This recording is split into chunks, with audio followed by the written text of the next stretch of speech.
Allahumma salli wa sallim ala sayyidina Muhammadin sahibil busyara. Bismillahirrahmanirrahim. Assalamualaikum warahmatullahi wabarakatuh. Bismillahirrahmanirrahim. Nawaitu ta'alluma wa ta'lima wa tazakura wa tazkira wa naf'a wal intifa'a wal ifadah wal istifadah wal hassa ala tamassuki bi kitabillahi wa sunnati rasulihi wa du'a ilal huda wa dalalati alal khair ibtigaa wajhillah wa mardati wa kurbi wa sawabi. Rabbi zidni ilman warzuqni fahman. Amin. Qala mu'allif al-imam al-kutub Abul Mawahib Abdul Wahab bin Ahmad bin Ali Asy-Syafi'i al-Misri al-ma'ruf bi Imam Asy-Sya'rani fi kitabih Tanbihul Muhtarin, peringatan buat orang-orang yang muhtar, melampaui batas, ya. Fi awakhiril qarnil ashir alama khalafu fi salafu mutahhir. Ini bercerita kitab pada zaman tahun ke-10 zaman beliau, ya, cerita-cerita salafuna at-tahir yang suci. Mudah-mudahan cerita-cerita dari beliau-beliau semua, mereka semua bisa kita ambil ibroh pelajaran agar kita pakai dalam kehidupan kita sehari-hari.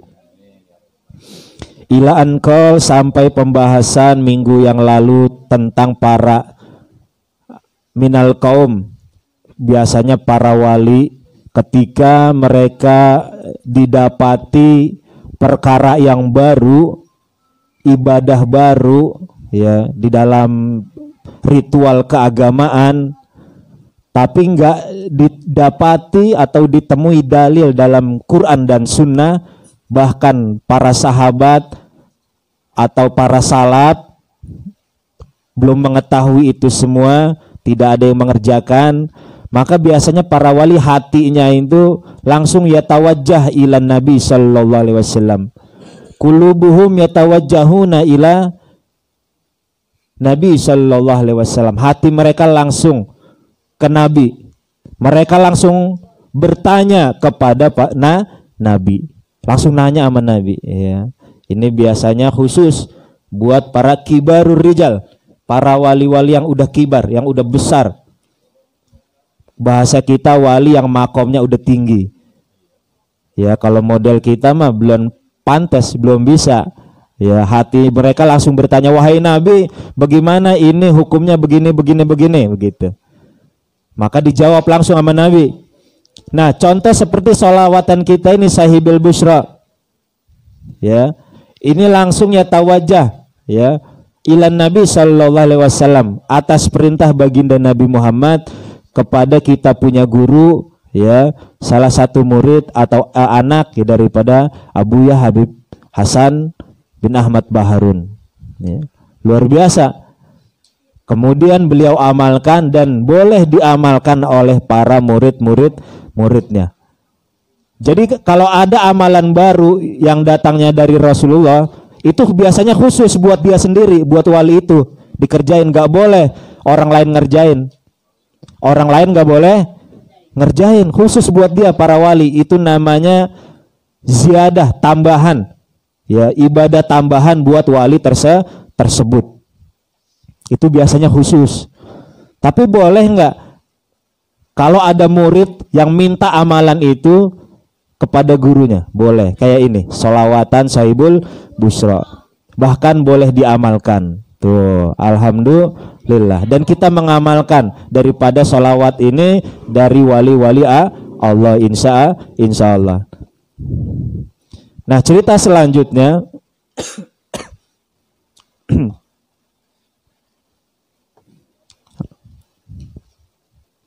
Fa'in kila, andai kata dikatakan, fahal li sahib hadal makom, apakah sahib hazal makom, wali ini ya yang punya kedudukan ini, anya'murun nas, hendaknya menyuruh manusia untuk mengamalkan bima amaruh bi Rasulullah sallallahu alaihi wasallam, atas apa-apa yang diperintah oleh Rasul, amla atau tidak boleh. Ya, jadi ceritanya boleh atau tidak. Fal jawab, maka jawabnya adalah layam bagi lahu, tidak sepatutnya, tidak seyogianya, tidak seharusnya. Li'annahu amrun zaid, karena amalan itu adalah perintah tambahan dari Nabi. Alas sunnatis sahihah, berdasarkan sunnah yang sahih, as-sabitati min torikin nakli, yang telah ditetapkan dari jalan penukilan ya, atau periwayatan dari wali itu langsung ke Rasulullah. Jadi sanatnya dari wali itu langsung ke Rasulullah. Sahibul Busra nih, sholawatnya sanatnya nyambung, pendek dari kita ya, kemudian ke Habib Segaf langsung nyambung, jadi pendek sanatnya. Insya Allah kalau sanatnya pendek, qabul hajat nih, ya nggak kelamaan, ya cepet.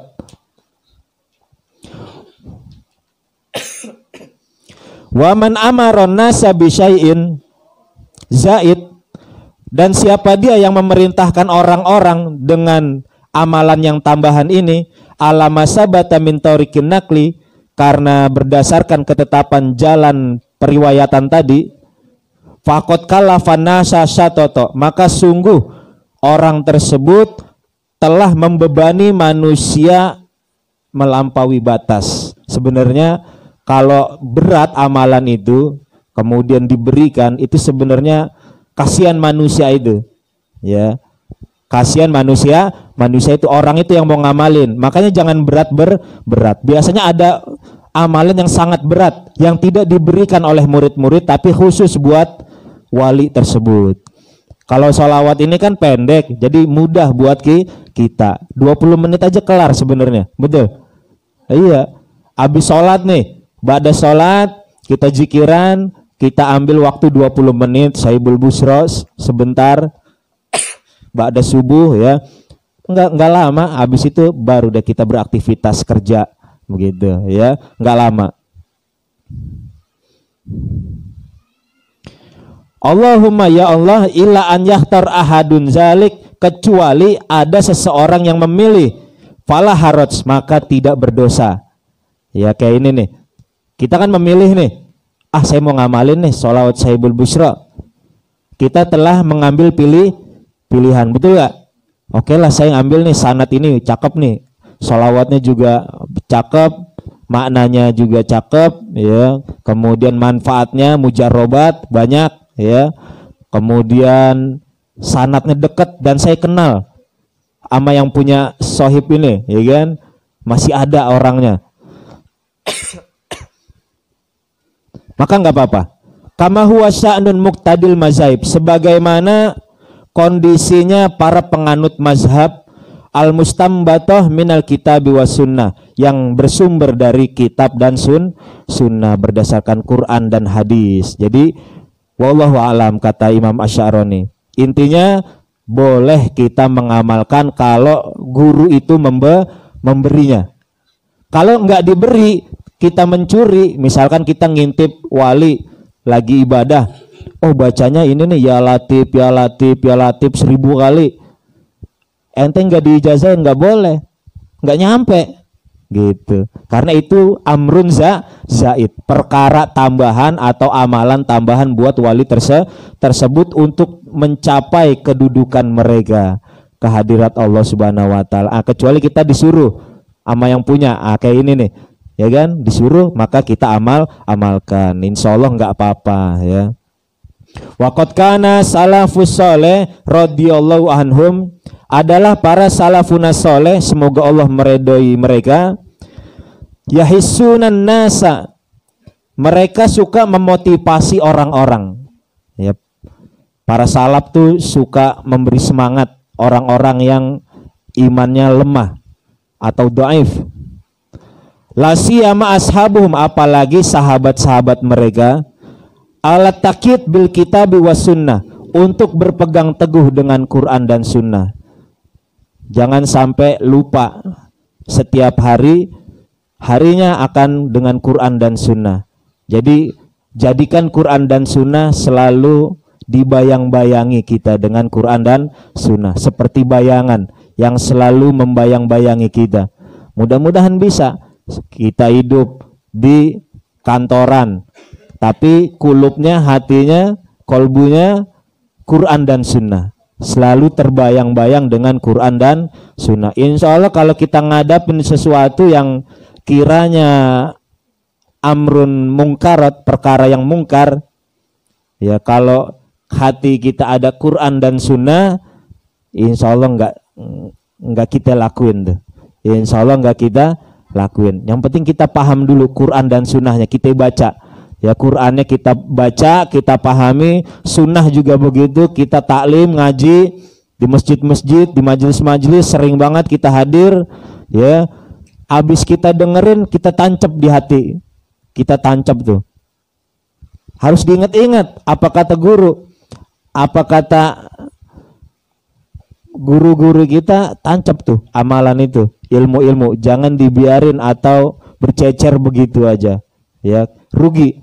Udah sejam duduk, ya, udah sejam duduk malah ilmunya nggak nempel, keluar kuping kanan, masuk kuping kanan, keluar kuping kiri. Ini sering banget, ya, ini sering banget. Nauzubillah, jangan. Wajtinabil bid'ah, dan selalu menjauhi perkara bid'ah. Jadi suka nasehatin. Ada teman kita yang rada tersesat, ingetin, ngaji, ayo ngaji, begitu. Itu udah emang kewajiban kita, dakwah. Namanya dakwah, mengajak, ya. Jadi ajak aja, kalau dia nggak mau, nggak apa-apa, jangan dipaksa. Karena hidayah bukan milik kita. Andai kata hidayah milik Nabi, Abu Jahal, Abu Lahab pasti masuk Islam. Tapi karena hidayah bukan punya Nabi, yaitu kepemilikan Allah secara prerogatif, maka tidak bisa. Makanya kita hanya berkewajiban mendoakan saudara kita. Ya Allah, berikan dia hidayah, ya Allah, berikan dia petunjuk. Begitu, itu udah kewajiban kita. Udah kita ajak, dia nggak mau, doain. Kita ajak lagi, besokannya nggak mau, doain. Ya, mungkin dia lagi bad mood, ya, yang biasanya misalkan sering ngaji, tiba-tiba nggak pernah hadir. Mungkin dia lagi bad mood atau apa namanya, ya, biasanya gejolak hatinya itu ini, apa namanya, dia sering berkomunikasi dengan Allah di dalam jiwanya, di dalam dirinya, tapi dia sering mencampakkan Allahnya gitu. Allahnya sering, nggak adil nih, nggak begini nih, masa begini nih, begini, seharusnya begini gitu. Sering nggak? Ente yang ngatur Allah, bukan Allah yang ngatur ente, begitu. Sering nggak? Ya, hati ente ngomong itu, Allah dengar itu. Sekecil apapun suara yang ada di hati kalian, Allah dengar. Ente sering ngatur Allah daripada Allah yang ngatur ente. Ya. Jangan pernah berani atau mencoba mengatur Tuhan, jangan. Itu namanya kelewatan, keterlaluan. Kita harus tunduk, namanya Islam. Apa tuh Islam? Tunduk, ya. Patuh. Apa kata Islam, apa kata agama, kita harus ikutin. Iya, A, nggak boleh B. Begitu, paham? Ya. Nggak bisa berubah-ubah. Beginilah ketetapan Allah. Kita hanya cukup jalani hidup, kemudian doa dan ikhtiar, udah itu aja. Kalau ente pengen merubah perkara tersebut, usahain. Gimana caranya ngerubah? Bukannya cuma ngeluh. Kalau ngeluh aja nggak ada usaha, percuma. Otak pelajaran kagak masuk-masuk, berasanya bego banget nih bocah, ya kan? Dia ngomel sama Allah, ya Allah, kenapa saya otaknya dituangin kosong banget sih gitu. Pelajaran kagak nyangkut-nyangkut ya. Otak itu sama ukurannya. Otak sama, ukurannya sama. Cuman apa sebabnya kita pelajaran nggak masuk? Biasanya sebab itu ada musababnya, gitu. Paham gak? Kenapa pelajaran-pelajaran yang kita ambil dari guru-guru kita nggak masuk di kepala dan di hati? Karena apa sebabnya? Banyak perkara, baik dari zohir maupun kebatinan. Perkara zohir dan batin itu penting untuk meraup ilmu, ya. Dari zohir dulu ya, misalkan ya penyebabnya kalau kata taklim mutaklim itu ya, makan yang asem-asem, nah, itu biasanya bikin otak menciut, ya, terlalu asem, ya, atau sering melihat yang nggak baik, ya, itu zohir, baru luarnya aja. Belum kebatinan. Al ilmu nurun, ilmu itu cahaya. Wa nurullah la ya'ti fi qalbil asi.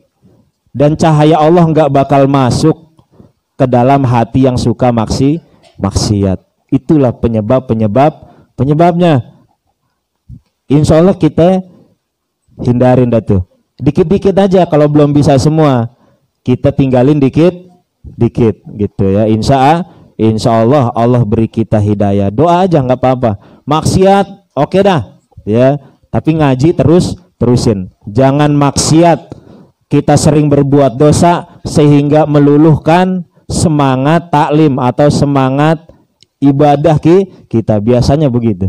Dosa itu ya menyebabkan orang menjadi lalai. Jangan. Makanya kita beruntung nih, kita punya teman-teman ya, tetangga-tetangga kita yang rajin pada ngaji, yang rajin pada ibadah ya. Beruntung banget. Kita bacain rotib, bacain sholawat, 40 rumah tetangga kita kanan kiri ya, timur, barat, selatan, utara, itu mereka semua dapat barokah berkat kalian.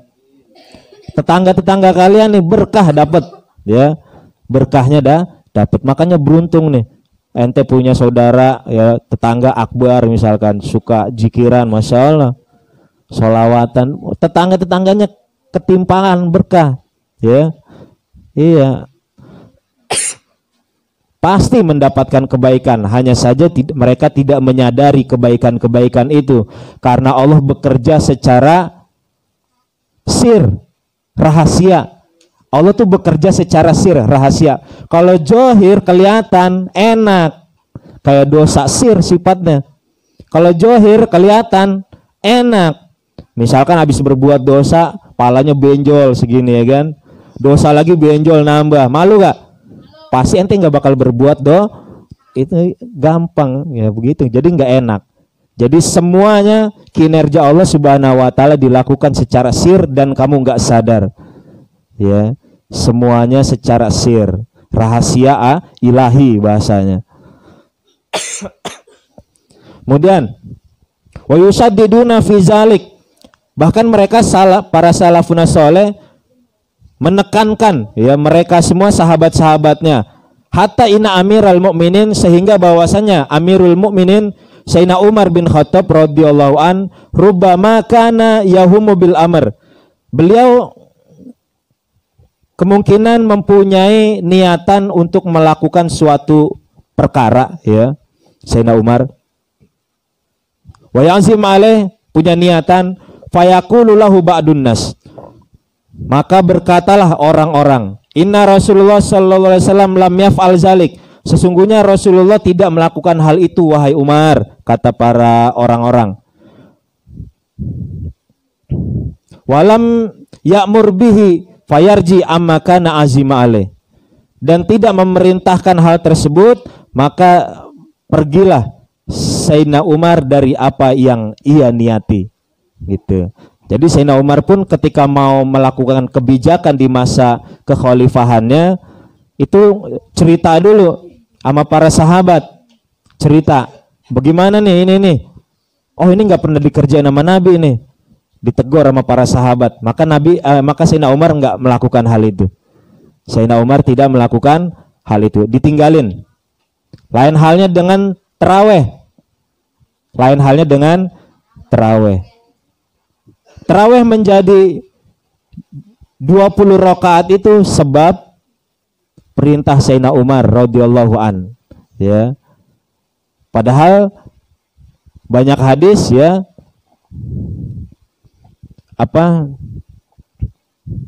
bersilap pendapat. Ada yang mengatakan 11, ada yang mengatakan 20, ada yang mengatakan 30 tarawih. Ada yang tarawih 30.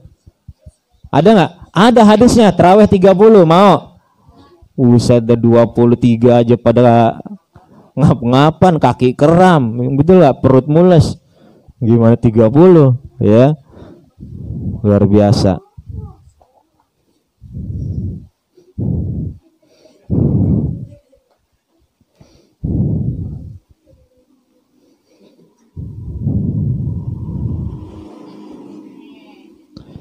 Qala, maka perawi berkata, wahama marotan anyak muronna sabinas isyabi kanu yalbisuna hina balagahu annahat tusbigu bi baulil ajais.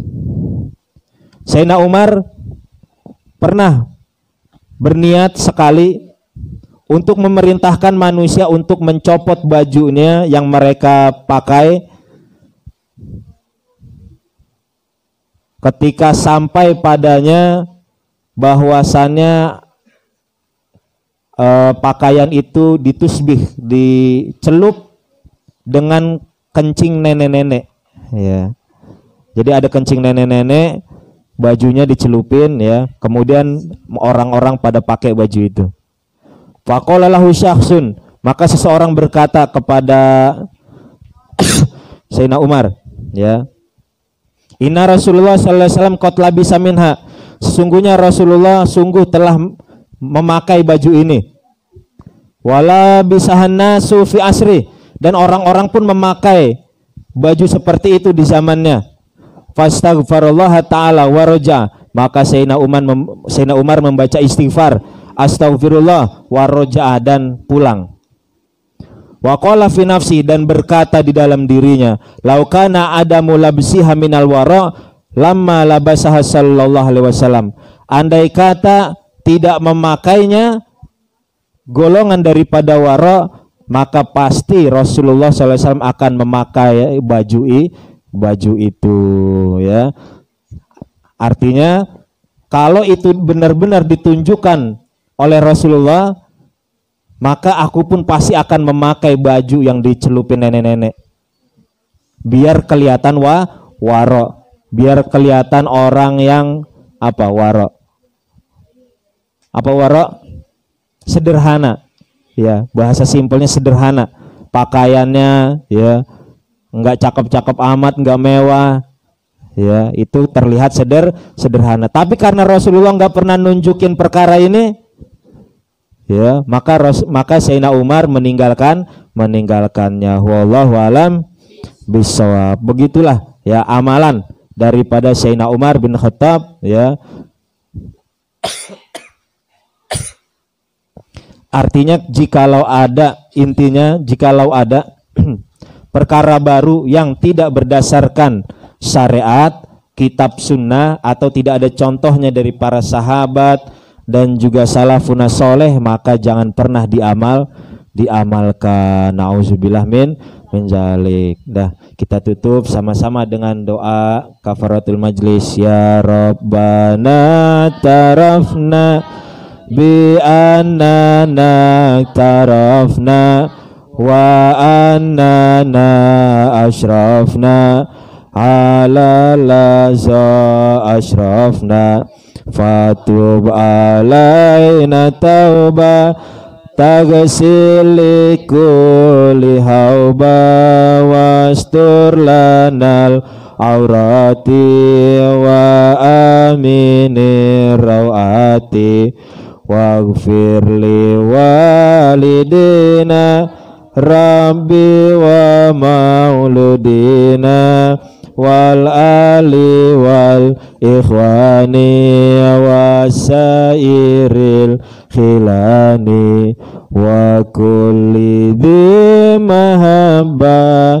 au jiratin au sohba wal muslimina ajma amin ya Rabbi asma fadlan wajudan manna la biktisabi minna bil mustafa rasuli nazabi kulli suli sallallahu wa salam rabbi alaihi adal habbi wa alihi wa sahbi idadata sisahbi walhamdulil ilahi fil bad'i wa tanahi walhamdulil ilahi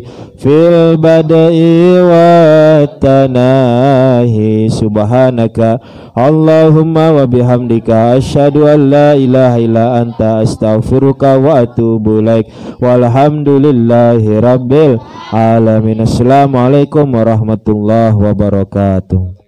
Allahumma salli wa sallim ala sayyidina